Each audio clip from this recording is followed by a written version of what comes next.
Hey, Cardinals fans, welcome to the Redbird Rundown. I'm Jonathan, joined by Matt and Andy. And in this episode, we're going to discuss some of the moments from the games this last week. And then we're going to suggest what to watch for in next week's action. But before we get into a slate of games, it's the Masters this week, the Masters tournament in Augusta, Georgia. What do we think about it? Do we have any strong feelings one way or the other? Do we care about this? You guys watching?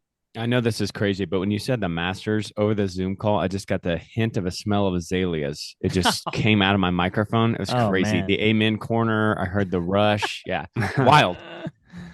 Nah, I'm not actively watching it. I have been watching this, the leaderboard. And I do watch Bryson DeChambeau's YouTube channel, and he has some Beefy pretty crazy Bryson stuff. Dude, he's guy. jacked. He's jacked. Big guy. And so I just saw a clip of him on the 18th sink a putt from the what's it called? The edge of the green called the fringe. Fringe. Yeah. So not a whole lot in the way of golf for me. Yeah, I tell you though, so I've been listening to a couple of other podcasts that are just in my cycle, and then they're at the Masters. And I think Matt, you listen to them as well too. Yep. And there's something that they have said on there that I haven't really thought about. And it's that, like, when these guys go up in the tee box, there's these narrow fairways, right? Like, there's so many people around them. Yeah. If you've ever played golf in your life, just hearing that and putting myself in those shoes, like, I immediately was like, my hands were sweaty. I would definitely be shazzing my big ass on the tee box. Yeah. I mean, the 18th hole shot, like that, just, and I know maybe they fill in after the approach shot, but probably not. They're probably just standing in there and getting absolutely clobbered on the 18th if someone misses a shot, right? Yeah, for sure. Yeah.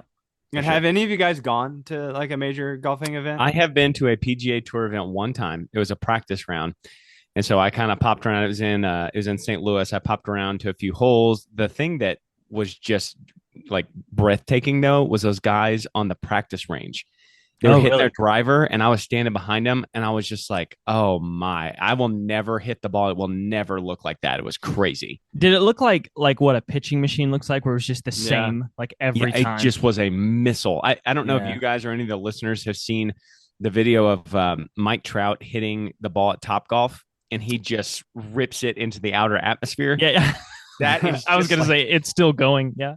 It's just like every single one of these golfers, and it's unbelievable. All of them, the guys I haven't heard of, they step up, and it's just a missile. You know what's crazy? I'm so glad you brought that video up. If you've ever been to Topgolf, when you hit one well, like it arcs, and you're like, oh, is it going to go over the net? And you're like, oh no, I missed it. Yeah. You watch Trout, and it's like it's continuing to rise as it hits the net. Oh my.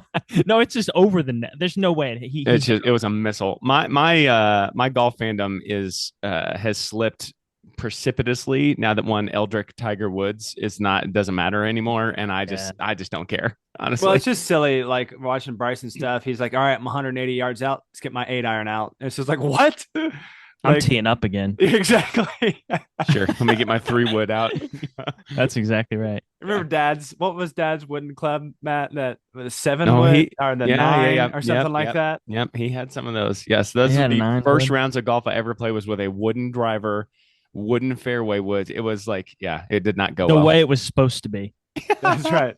I've done some damage. Matt knows I've done some damage with a woman's club 7-wood. Yep, I've seen it. But that thing I'll take her. That's all I'll take on the course. Looks a lot like Mike Trout at Topgolf. It really does. Oh my gosh! All right, enough about Topgolf. So okay, let's go into the record last week. Since we was recording this on a Saturday, since we talked last week, we had just played the first game in Boston. Not great. Yeah. We had our first game in Boston, and it was kind of a slugfest. Well, we've gone 2-6 since then. Tough road trip. What we want to do here this time is we're gonna go through series by series, as we've had quite a few this time. Last time we spoke, it was just the Twins and a few Angels games. I'm gonna insert something right here off the top before we go series by series. I just want a 3 to 5 word vibe check.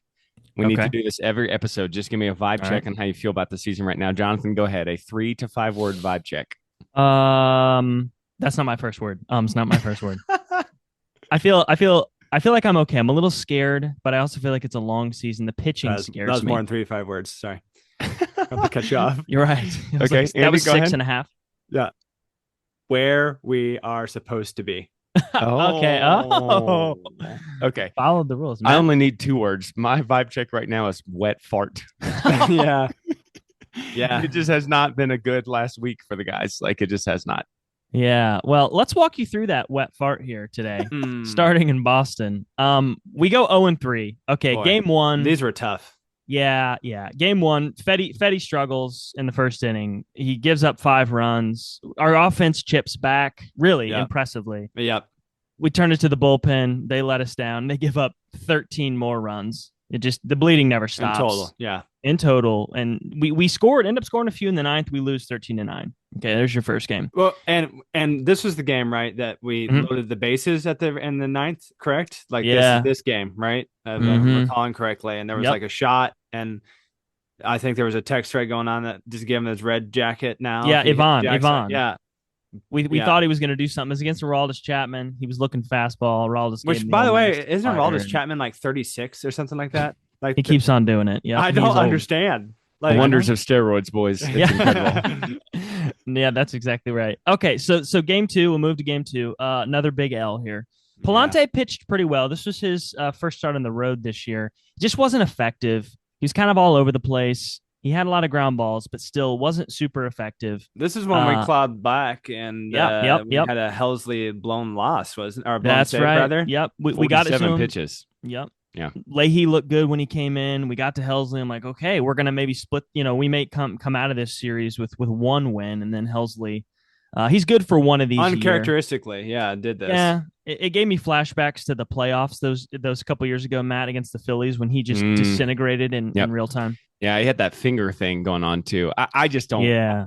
If we're gonna lose 2 or 3 of these a year, we just are. Like Helsley's gonna win you so many. I just don't worry about exactly. And I think that's the right idea. All right, the last game here just was the valley. If you get speaking to the peak, of wet fart, this is the valley. Yeah, this is the precipice here.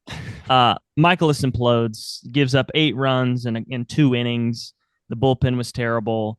We lost 18-7. This is also the game. Boston, this is also the game that Ivan Herrera got injured. It was this game, which is even worse. Right? That's by far the worst thing that happened in the Boston Red Sox series. Yeah. So 0-3 against the Red Sox. I'll start with you, Matt. We're gonna go through some likes. Do you have any likes in this series? Okay, I do, and I think it's the offense. At least now, what we've seen recently, and we'll get there a little down the road. I'm starting to see some warning signs, but as far as Boston, I think the approach kept going. I love Brownie and his perch in the dugout. He's just got the glow of the iPad coming off of his face, and you can just see the plans and the calculations. And I feel like the guys still okay. So the offensive results the last few games have not been real good, but I still feel like there's a plan, there's a confidence, they're looking to do damage, there's all that good kind of stuff. And I was reminded right here during this week about this offensive approach is that Pujols at the end of his Angels career was looking bad, went to the Dodgers and like went on a tear with the Dodgers. Boys, who was the hitting coach then for the Dodgers? I wish I knew Brant Brown's middle name because I would have said it. Brant Brown fixed Albert Pujols with the Dodgers, and Pujols talks about that. And like, I forgot that happened, and I feel great about Brant. Like, get this guy in the front office, let him be in charge of all the hitting in our organization. That's crazy if you really think about that. Michael's his middle name. Oh, thank you. You're welcome. BMB, baby. BMB. Wow. The guru. Saving poo-poos into the felt good, even though the pitching really struggled. I felt good about the offensive approach in Boston. We scored. They have pretty good pitchers. We scored. I felt good. Well, and Andy, before I let you hop into a like here, I just want to say this is Boston's opening weekend. Okay. Yeah. They were okay out of the gate. The opening weekend stuff is always really tough, and Boston's not an easy place to play. So I was really scared before we went into this one. But Andy, go ahead. What you got to like for this series? Yeah, I'm going Thomas the Italian getting on the board with a 3-run homer in the 9th.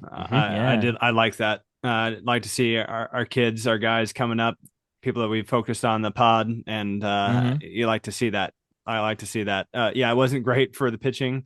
That's just unfortunate that sometimes these things are not lining up. Like, we'll pitch well, and the offense is not, hitting 14 hits. They have 7, and they're not producing. So just kind of one of those series where offense shows up but the pitching doesn't. So it happens.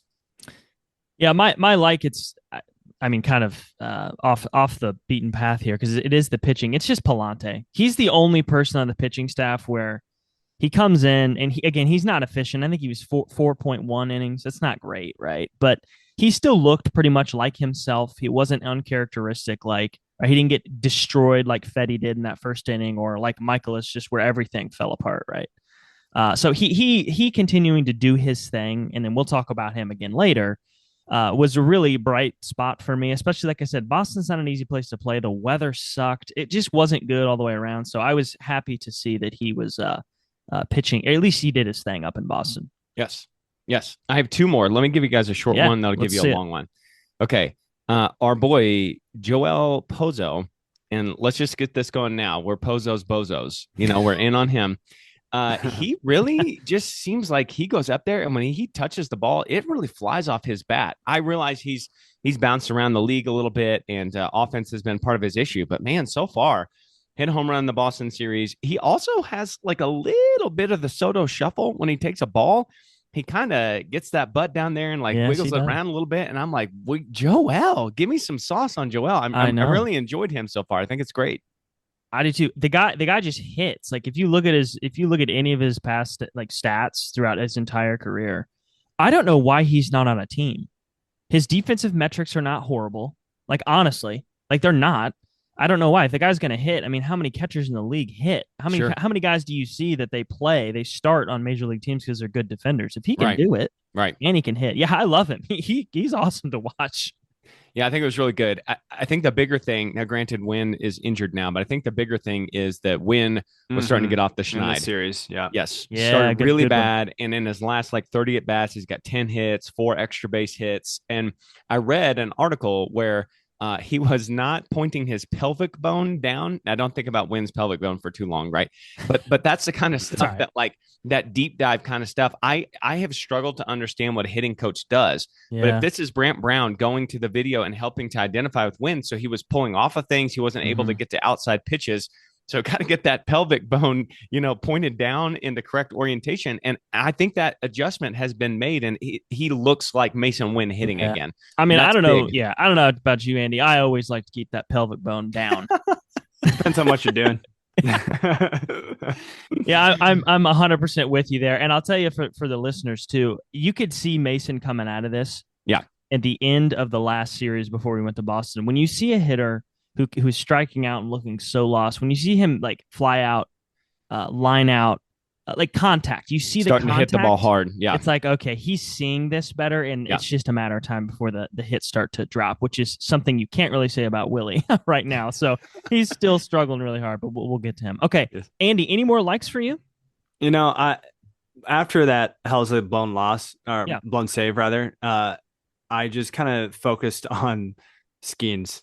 So I just kind of focused back into the Pittsburgh. So the rest of that's Boston series was just focused on Pittsburgh. Not a lot to like there. I do have, as we transition over to our dislikes, I have one dislike I really got to get on. I'm going to get this one out of the way. This is where Herrera, Andy said it. He hurt himself. He's out for 4 weeks with a bone bruise on his knee, which, Matt, you had a great text in our thread. How does one bruise his knee bone running the bases? That's a great question. Hey, so that led me to a 20-minute deep dive on the internet. Oh, good. Enlighten us. Yeah, I didn't get very far. Orthopedic Andy is here. Yeah, no, I didn't get very far. It seems very odd. Unless he already had some type of injury. It could have happened catching, and it just kind of flared up while he was running, something like that. Yeah, that's what I basically got to, was all these doctors were saying they happened with repeated things. And I was like, okay, he was just running around the bases, but I was like, oh wait, he might have hurt it. Yeah, like Matt just said, catching. So I think you're probably right. I think that's a global dislike here for us. My dislike I got to talk about for a second is I just really don't like the ESPN broadcast, just at all. Okay. I don't like it at all. They do this two weird things that caught my eye. When there's somebody standing on second, the camera from center field pans out far enough where you can see them leading off of second base. And then as they pitch, the camera starts to zoom in a little bit. So it's always constantly zooming out and zooming in. I'm like, I don't need to see the dude jockeying off second base. It was messing with my eyes. It's like the Ken Burns documentaries. You're just always zooming in and out on the pictures. Yeah, I was just like, why are we showing this? And then the second one, they interview a player during the game. Okay, sure. Okay. Right. So Walker did it for us. Yes. Yeah, I read about this. And I was listening, and I thought he did an admirable job. But Mikolas is just getting lit up, So this interview is like 25 minutes out there. Yeah. And it's like, one, I feel like that's got to be like so distracting. And I'm like, Walker is out there like probably he's just getting his sea legs out there in right field. He doesn't need to be talking to Carl Ravitch and whoever the other dude is. Yeah. It's just like the whole thing's just kind of distracting. Well, and then they ask him questions like, so why are you in right field? Why are you not in center? And it's like, what the heck, bro? I know, it's so random.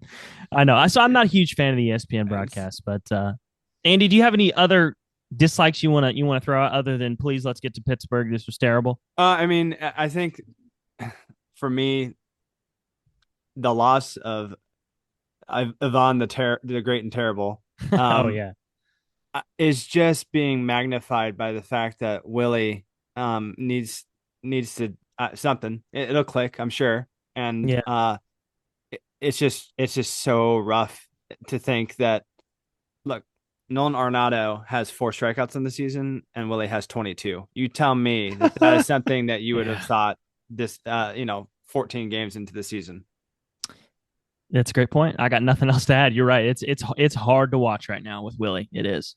It really is. And I'm going to piggyback off this Ivan Herrera don't like. And I've been spending a lot of time the last 2 days driving around in the American upper Midwest. So I've seen a lot of farms. Yeah. So I'm going to hop in my combine here and I'm going to plant a little seed that I think the Cardinals franchise needs to think about. Okay, take us. How much longer do we need to let Herrera catch? What a wonderful question. He is not a good catcher. He has grown and he's worked hard at it, and he's in his early 20s, and I get it. But like, okay, so he's the best hitter on our team, just kind of flat out right now. Yeah. And the DH rotation is clogged. Like, Willie is now clogging first base. I think down the road we need to see Herrera at first base, or maybe even like a left field kind of situation because he moves okay. Mm-hmm. I'm not sure that Herrera's long-term fit is best for the Cardinals at catcher because Jimmy Crooks is down in Memphis, like already doing damage. Slaying it. Yep. That's exactly right. Who says Ivan Herrera doesn't play second base? Pedro Pages does it. Yeah. I think he moves better than Pedro. So I think I like that, Matt. I like that. It's a really good point. That's really good food for thought. I mean, if he continues on the tear, that the coaches are thinking about this stuff as well. It's not just people sitting out in Southern Illinois are like, well, Matt saw it on his imaginary combine up in northern Midwest. I think they have to take it seriously. It's something that we're going to have to monitor throughout the year because if he's bad most of the year behind the plate, he's clearly going to solidify himself as one of the best hitters on our team. He already has, so you have to put his bat in there. I just think it's something we need to start thinking about, talking about. Maybe the front office is already talking about it. So I do think that for Ivan, I have to do a Mikolas dislike before we move on to the Pirates. I'm sorry. Sure. I realized too, Mikolas was pretty effective today, and we'll get there. But this Red Sox game, the dude threw 80 plus pitches, and he had 2 swings and misses. I started looking some stuff up. In his last 25 to 30 starts, he has the highest ERA and the lowest K percentage in baseball. And here's the deal. He doesn't have anything that he can do to get guys out. No. So he's a pitch to contact kind of pitcher, but his velocity has fallen. And these guys are just hitting screamers all over the place. And if the only thing we can do is like pray that the line drive goes at somebody, that is not a good, avenue for success. This guy has nothing to lean on to get any outs. And let me say this too. I really have no idea why he's in the rotation, because if this is a runway season, he doesn't fit it in terms of his age. And he also, he bought a new boat this offseason, I guess, called the Innings Eater. So sure, if you're eating all you need to know at like a 6 ERA, we don't want those innings eaten like that. And by the way, he's not even going that long in his starts anymore. So I just fundamentally, I really don't have a specific issue with Mikolas himself. I fundamentally do not understand why this is not McGreevy's spot. He's young. He looks pretty. I just don't get it. Do you guys get it? Yeah, no. Let me give you another stat here. Yeah, go. So this was on ESPN. Can't take credit for this. But in our power rankings, they highlight this man. And they said in 2022, he gave up 170 hits and 200 plus innings pitched. That's pretty good. All right. So less than 1 hit per inning. Yeah. That's not, it's not extraordinary what the numbers, but it's good. And the 200 innings pitched, that really does matter. It does. Yes. It does. So 2023 comes around. Instead of giving up 170 hits, he gives up 226 hits in 200 innings pitched. And then last year, he gives up 194 hits in 171 innings. So his innings go down. Hits are above you don't want that. You do not want that. So are we even going to find a taker at this point for this guy? Just no. Just DFA him. You've already paid him the money. At the minimum, what they could do is switch him with Matz. Let Matz take the starts and let Mikolas come in and eat the bullpen innings when we're already down. That is what I think needs to happen, because I'm trying, as you said, Matt, like, does this make any sense? The only thing I remember them saying is they didn't want to bring up our friend McGravy here, right? Michael McGreevy, because they wanted protection in AAA, because they don't have enough starters in AAA. Like, they don't have that cushion back there. Now, I think that's a little thin, that argument. I don't understand that, because I think you just fix it by what you just said. Well, yeah, it's like if you need guys in AAA, just put somebody in AA up there. Like, we're talking about the minor leagues. Exactly. Well, if you do something with Matz or Mikolas, they have no more options, and it's permanent. Yeah. So I get it from that stance, where you could bring up McGreevy. If he struggles, you can send him back down. Graceffo came up and got bombed at the Red Sox. You can send him back down. I get that. So, but the permanence of it is a little bit of an issue. But guys, I'm telling you, he's permanently been terrible for a year and a half now. Yeah, that DFA, when it comes, is going to be mighty sweet. Oh. And I just don't get it. At a point, I don't know how this goes on for months on end. I just don't. I don't get it. But all right, what do you say we leave that nightmare behind in Boston? Yeah. Agreed. Let's fly. Let's fly to our next series in Pittsburgh, which was equally as cold and miserable. If you were watching, they all looked like bank robbers out there with their little ski hats on, ski masks. Yes. So we go 1-2 in this series. Our first game, Libby pitched honestly really well. Struck out 7. Roycroft comes in, who is now in the minor leagues, gives up 4 runs, has no command. We lose 8-4. Nothing really crazy happened in this game. Just pitching was not that great. Game 2, much more exciting. We actually get a W, first win of the road trip. Sonny pitched effectively. Only 5 innings. Marmol said after the game that it was just strictly a weather thing. They didn't want to push him out there again. It was like 30 degrees out there. But we tagged 5 runs off Paul Skeens, which is somehow something we do. It's very weird. We've beaten him multiple times, which makes no sense. I just saw this real quick. That is the only game in the history of Paul Skeens pitching in which he's given up 5 runs. College, high school, any of it. That's the only time in his entire pitching career. That's crazy. I guess it's just got to be 30 degrees and you're playing the Cardinals. That's it, I guess. So we win that one 5-3. So then the rubber game, last this was brutal. It was, and thank stars I didn't get to watch most of this, so I watched the end of it here. But Fetty pitched well. He had some walks, and Mitch, what's Mitch Keller? Keller. Yeah, Mitch Keller. He pitched really well. So we go into extra innings. We go into 13 innings total, and we lose. Kind of crazy. 13 innings is a rarity these days, especially with the runners. Yeah, the ghost runners. So once again, listener, you just start in the extra innings with a runner. Usually, either the person who made the last out last inning or a pinch runner. Just slap them on second base. So there are 0 outs, and now there's a person in scoring position. Yeah, exactly. So we leave that. We're in that series 1-2. We win 1 game, lose 2 games. So okay, Andy, let's start with you. What are your likes from the Pittsburgh series? Anything? Paul Skeens went down to the Cards. Yeah. Let's go. Eat it, Livy Dunn. Eat it. Yes. As in, we were going back and forth on the pod text chain, and after 2 innings before Skeens gave up a Victor Scott little stolen base action, like hit and then a stolen base, he was going tit for tat with Sonny. Sonny was with Paul Skeens. They both had the same amount of Ks through 2. Yep. So.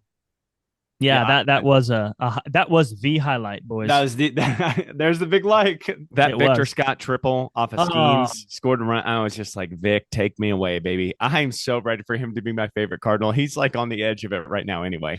This is a side note, Matt. Do you have the show 25? I do not yet. Nope. Okay. So I have MLB The Show 25. Vic's on the team. If you hit anything in the gap with Vic, you just hold the advanced base button and just see how far he can truly get. Is speed rating 99 on MLB The Show? It is. Yeah, it's 99 or 98. Yeah, it's hilarious. Yeah. I agree, Andy. Matt, you got any likes for Pittsburgh? I did love the Skeens thing. I just think it goes back to that offense looking confident, having a plan, those attack dog kind of things. Okay, I'm gonna take a left turn here hard though and highlight 2 things out of the bullpen. because okay. this is the kind of reporting I like. So I guess Ryan Fernandez talked about at the end of his pitches with his slider, he was pulling his head off. And so he wasn't locating his slider like he should have. He was just ripping his He was head just headless. right. He wasn't tracking where he wanted it to go. So I think like golf where you just take your eyes off the ball, basically, just like that. Yeah, Beefy Bryson DeChambeau just ripping it to the crowd. That's right. So I think we've seen the last couple of appearances. He's looked a lot better. Okay, they're figuring that out. Yeah. Roycroft, I saw the same thing. He's messing with his sinker. He can't get the grip right on it. And so I wonder if that, in part, because we needed fresh arms, but also in part, he's going to Memphis to work on that. I like that kind of stuff. Me too. So I don't like the performance of the bullpen, but I do think Fernandez and Roycroft do have some K punch out there, and we need it. So getting those guys right is important. I love seeing that kind of thing. I agree. And Roycroft, it's just the command thing. His stuff, if he could just get it in the zone, he'll get it's all over the place. It is. Yeah. It is. I agree. And what I mean by that is a lot of movement up and down and side to side. I think he'll get a lot of swings and misses, really. Yes. I'm going to go with, I know we talked about Vic, but I really want to highlight this one thing from him. I know he had an awesome triple. He pops up when he hits the double. He does like the quick bird thing. Like it's fast. It's just nasty. Yeah. Right. But what I love the most about the guy is he's just, I haven't seen him take an at-bat this year where I thought, man, he looks like, ooh, that was a bad one. I'm not kidding. I've watched about 95% of this, and there any at bat I've seen with him, I'm like, he's pushing it 2-2, 3-2. Maybe it's a good pitch and he gets him. I never feel like he gets beat on anything. And that's coming from last year. He looked like a little leaguer. He did. He looked so bad, like worse than Willie bad. You know, that was some Willie slang right there. Guru Brownie, baby. Guru Brownie. And he said Jim Hayes, that's his name. He interviewed him after the game, and he said that. He called him out. He said, Brownie has helped transform me as a hitter due to keeping a simple approach, just ball to bat, you know. And I'm like, God, dude, just inject it in my veins more. Because Vic is such a catalyst on the team. He can be such an awesome player. I mean, if he hits like this, or let's say he hits like 260 all year. Yeah. This guy, he's going to be like a 4.5 WAR player. Yes. With his defense and this, like, he's going to be insane. So I got to highlight Vic there. Can we just go ahead and claim the Brownie hire as a Heim move? Even if it was Mosaic, let's just claim it for Heim and get that blooming. And I just like that. Yeah, I'm okay with that. Give it to Heim. Give it to Heim. Andy, any more likes? I do. I have one more. It's going to be. This was, again, Mason Wynn coming out. So in the last 7 days, so just his splits. He has the fourth highest batting average on the team, 316, versus the last was, I think he and Willie were tanking it at the bottom there. Oh, so, you know what I mean? Time. So we're moving up. That's also someone who I'm a bit worried about. The side note is Newt. He needs to be loosed again. He is currently at the bottom of the food chain in the last 7 days for batting average. Is there like an old Greek myth, like the guy who flew too close to the sun? You guys take all this trash back about Newt right now. He's in my likes. No, for the Phillies. I mean, look, it's ups and downs. Nope. I'm not worried. There are no downs with Newt. Check the on base percentage, baby. That dude is walking like a Greek god. Yeah. Okay, so if you sort it by on base percentage, okay, go ahead, sort. Check it in real time. He is still only Willie and Pedro Pages and Michael Ciani are worse than him. Okay, this is fake news now. Yeah. Anytime you bring up a Michael Ciani in an offensive stat, Jordan Walker has a higher on base percentage the last 7 days. All right, we're done. Move on. Done. I got the only other one in the likes that I really want to highlight is another bullpen one. Just real quick, Donnie's been on a nice tear lately. Yes, I just want to say before I say this. Yes, he is. He's looked like he's not too big for his britches for the 3-hole right now. Like he looks really good. Yep. We've seen a lot of Phil Maton lately. Yes. The one thing, not only is his pitching been extremely effective, he looks like a serial killer out there, straight up. Like I've never seen a pitcher, like, you know how they all go through like deep breaths and they look like they're trying to calm themselves down. This guy looks like he could care less to be out there. Okay. It's really impressive to watch like his demeanor. I was bit reckless surprised out there. No, like just so calm. Like whatever happens, he's just the same. It's really interesting. If you guys watch him, it's I think it's pretty interesting. Okay. Matt, you got any more? Yeah, I have a don't like. Are we ready? Oh, Yeah, absolutely. Go to Wilson Contreras. Here's the deal. Wilson is seeing no fastballs. They're not throwing him fastballs. The dude murders fastballs, and he's having a hard time picking up the spin on the breaking stuff. And so he is really struggling bad, looks lost, looks terrible. I think against the Phillies today, he did have an RBI single. So maybe we'll get that turned around. But like he's going to have to adjust because they're just not giving him fastballs to hit. Here's my bigger issue. Willie is entrenched in the number 2 spot right now until the last series where they move Walker up there. That makes me very nervous. I do not like that at all. Yeah. I don't like putting pressure on Walker. His last 7 days have not been real good. No. And so I don't like messing with Walker. Leave him down, take the pressure off of him. I really don't like that we won't just do Newt and Donnie 1 and 2. I get the lefty thing, but these guys don't have splits against righty lefty. So I'm just, again, I still think Willie will figure it out. I have faith in him, but I do not like our lack. You know what happened is our number 2 substitute hitter has a bone bruise from catching. That's exactly 100%. Yes. Yeah. I don't like that. Hurts. Yep. It does hurt. You're exactly right. Because it flowed so well. Walker, Vic at the bottom of that order. Yes. It was flowing so well. And, and like Wynn's now starting to pick up. I would just would pay almost anything to go back and get rid of that bone bruise just to see what would happen. Yeah. Because like you said, Walker hasn't had the best 7-day split. So and we all knew it was going to happen. Right? That'll happen, sure. And even our guy Newt, right? Yeah, you just can't have them all at the same time, basically. Right. But this is going on 2.5 weeks with Willie. Yeah, it's bad. And it's like I read it. I read a quote from him or a little piece that they interviewed him, and he's like, there's no excuse. Like this isn't spring training. These guys are grooving fastballs. To your point, Matt, in spring training. Yep. And he's just not picking up the spin very well, and he's swinging 3 feet away from stuff. Now again, he's hit. I don't know that he's coming out of it because his RBI today, it was like a squib up the middle. It's not like he's really squared one up. Now, Sanchez today, their pitcher, the Phillies pitcher, his arm angle, I'm going to talk about this later, but that guy, I don't know how anybody gets a hit off him. He looks just disgusting, but I'm with you on the Willie. I have faith in Willie, but I think it's starting to hurt our offense that our 2 is a black hole. Yeah. And Andy said it right. It's Ivan. When Ivan comes back, he's the 2 hitter.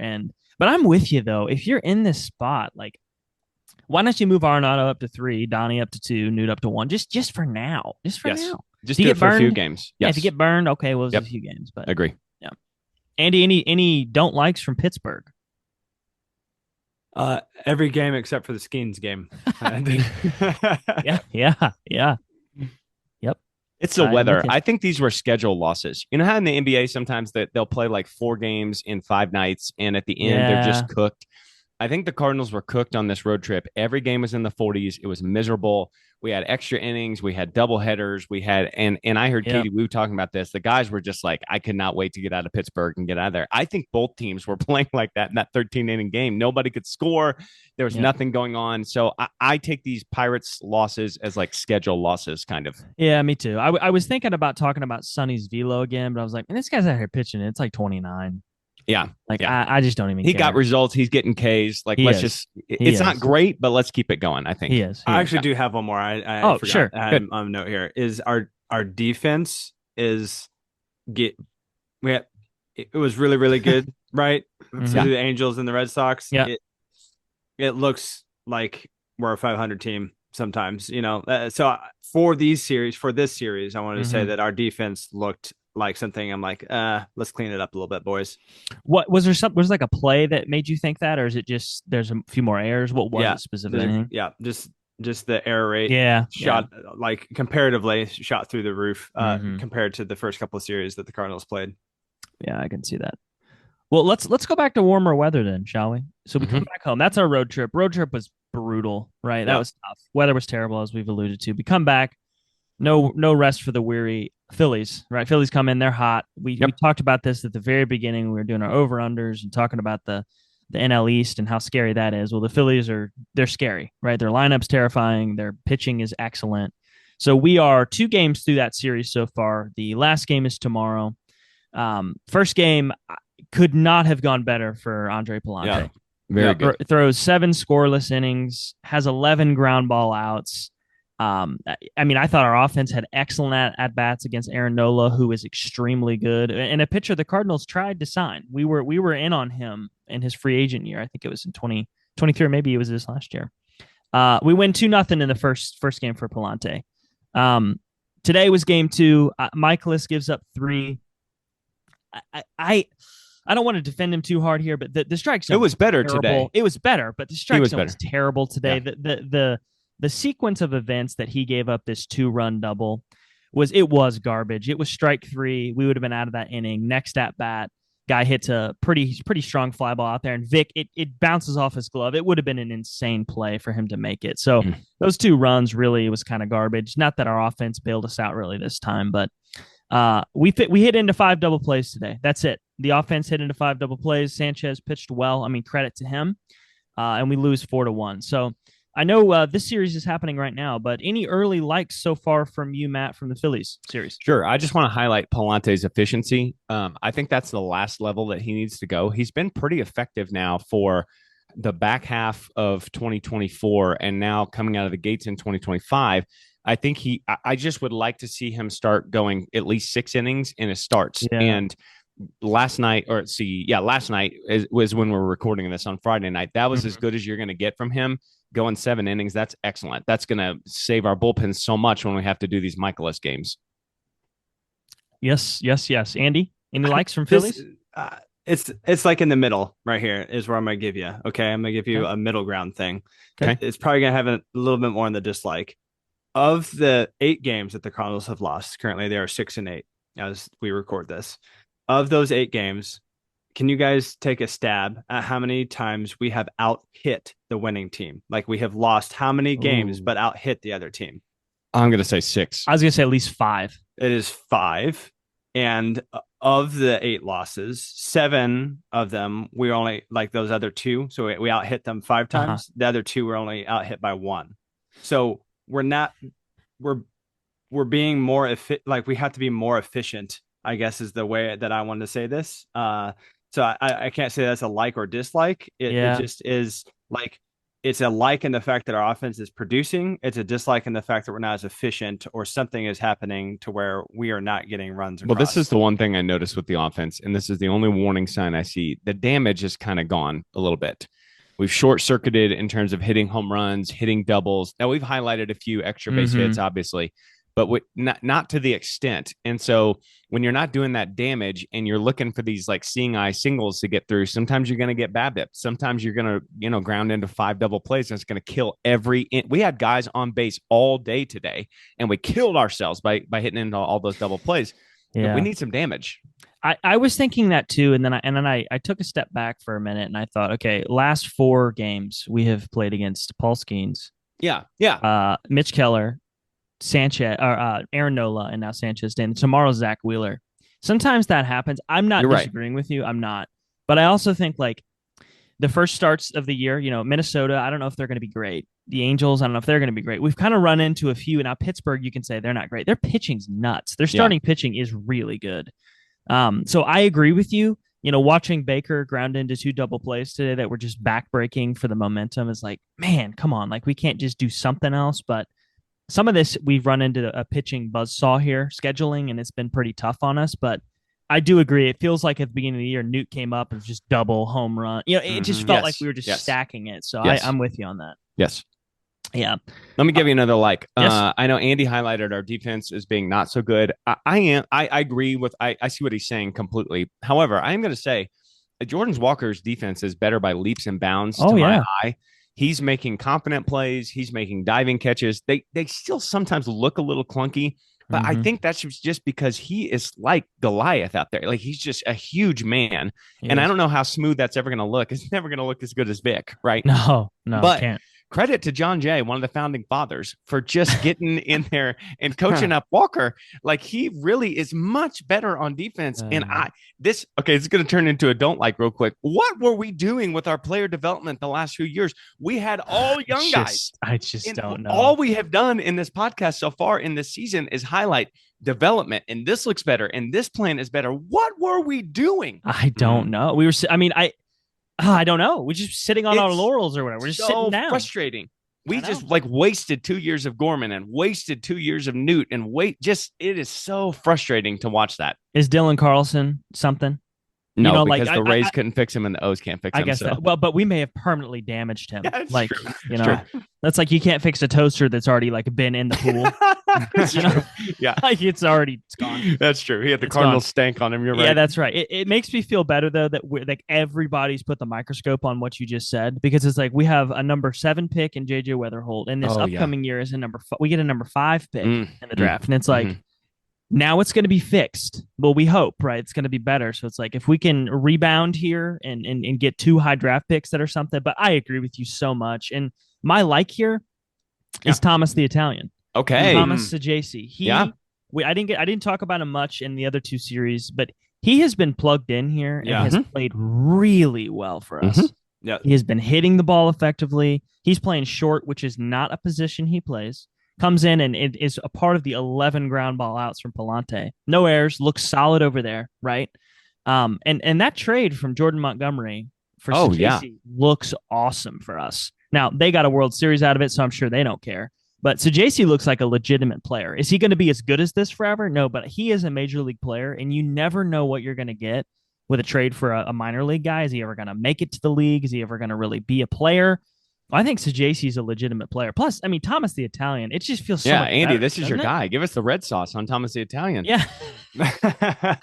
Yeah. No, he has the third highest OPS the last 7 days is him. Yeah. So that's solid. That's some solid stuff from this kid. Yeah, I love it. Any other likes from you guys or dislikes, I guess, at this point? Not really. No, Mikolas was a little better. The offenses, we need to do a little more damage. I do think that we need to wrap up here, but I do think that Thomas the Italian, like we got like too many guys.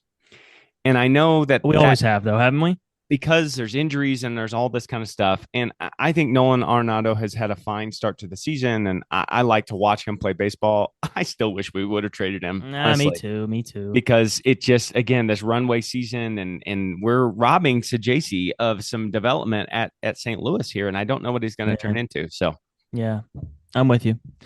All right, well let's get into some highlights for next week to what to look for, because we got again the last game of the Phillies series is tomorrow. It's Liberatore versus Zach Wheeler.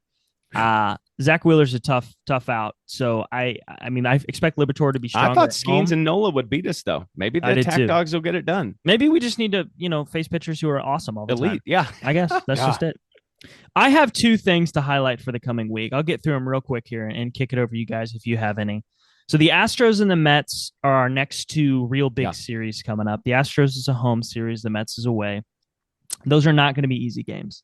No. This is not, the Reds coming to town, right? No. So I'm curious to see, as Pallante goes through the rotation again, like, does the pitching start to even out a little bit, or is it like, oh, now Pallante looks good, there's a dud? Like, what's going to happen the next week with the pitching? I'm 100% looking for that.